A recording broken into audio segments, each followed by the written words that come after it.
Water time. Not in the water. A little muddy. Not that I won't get in the water.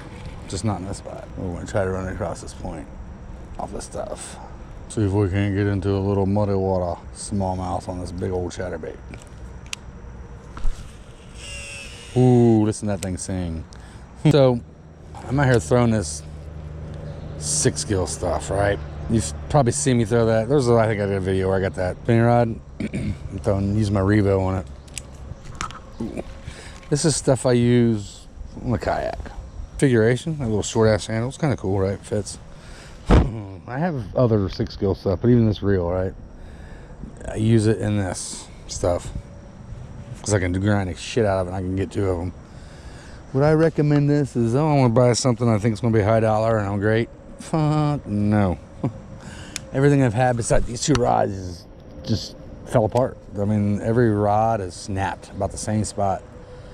So this is probably the only purchase I can say that I am not disappointed with until it breaks, because I just expect it to. I fully expect it to. Every one. And it's been within probably a ½ inch each other. Probably not even that. It's probably been closer. I mean, it's just ridiculous how close they've been to where they've separated on the tip. And out of the 5 that I've had break, I would qualify 1. I can honestly say I could qualify one comfortably that I said, oh, that might have been my fault. But all the rest of them have just been normal wear, tear, use. You know, I show them the same respect of everything else. And you know, I just gave my kid a Berkeley rod that I had, you know, cherry wood. It was 23 years old. I think I broke 2 rods my whole life and one of them wasn't mine. Till now. Then I went to a run of 5 with the same company. So you tell me. I don't know. Not gonna sing their praises. Not doing it. Because they blocked my feedback, but the negative that I provided on it. But I've sung a lot of the praises. When I first bought it, I was like, you know, this actually has pretty good feel for the money. These reels, well, besides when I do shit like this, but they don't work bad. I mean, there's just mechanical jinx on them that I found that would make me say, nah, we'll see. You know, they moved their stuff to Texas, something they're doing, I think, I don't know.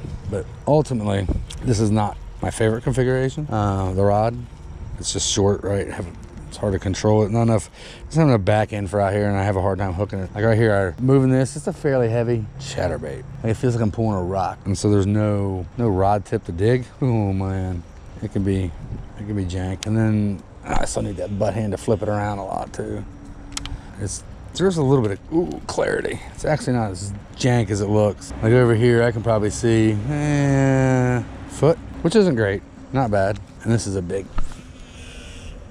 ass bait. So it's only gonna pick up bigger fish or a really aggressive little fish that doesn't know what it's getting into, which happens. And I'm just beating it against rocks, letting it shatter on the bottom. Big, bulky kind of profile. It's ugly. Those bodies actually are pretty badass. They got really great action. Like when you swim this, like when you pop these, if you put this on, ooh, that was actually a bite. You put this on a little lighter head where it's not so much like dragging dead weight. Pretty good actually swim bait. If you want a big, bold profile, which I'm not usually what I'm doing out here. I'm usually that smaller bait guy. I like to probe, but when it gets dirty, gets to running, I bring it up a notch. And then I'm just hoping to pick up fish that are bigger. That's what's going to eat it. That's what it is. It's what it is.